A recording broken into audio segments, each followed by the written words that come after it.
2026-yilning ikkinchi choragida, ya'ni aprel, may, iyun oylarida bir investorimiz uchun o'rtacha sof foyda marjasi 3,02% ni tashkil etdi.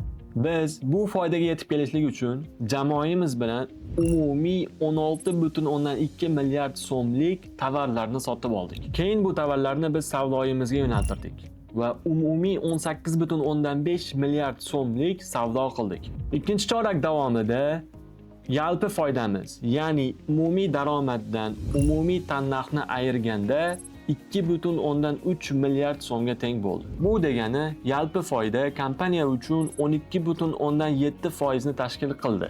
Operatsion xarajatlar umumiy 1,5 milliard so'mni tashkil etdi. Biz bu 1,5 milliard so'mni asosan 7 ta yo'nalish bo'yicha ishlatdik. Birinchisi 366,5 million so'mni kompaniyamiz xodimlari maoshlari uchun 3 oyga ishlatdik. Bu 15 ga yaqin xodimlarning oylik maoshlari hisoblanadi.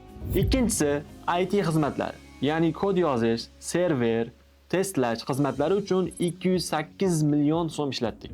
Uchinchisi mijozlarning to'lov qobiliyatini baholash va umumiy marketing xarajatlari uchun 370 million so'm ishlatdik. To'rtinchisi logistika, ya'ni olib bergan tovarlarimizni ishlatish uchun 205 million so'm ishlatdik. Beshinchisi bank xizmatlari, ya'ni tranzaksiyalar va komissiyalar uchun 182 million so'm ishlatildi. Oltinchisi ijara xizmatlari, ya'ni ofis va sklad uchun umumiy 56 million so'm ishlatildi. Yettinchisi kompaniya uchun professional konsultatsiya uchun 25 million so'm ishlatildi. Va biz bu operatsion xarajatlarni kompaniyaning yalpi foydasidan ayirganimizda operatsion foyda 847 million so'mni tashkil etdi. Va bu operatsion foydadan umumiy soliqlarni ayirganimizda kompaniya uchun ikkinchi chorak davomida 783,6 million so'm sof foyda qildik. 2026-yilning ikkinchi choragida birinchi chorakka solishtirganimizda umumiy savdoyimiz hajmi taqriban 1,5 barobarga oshdi.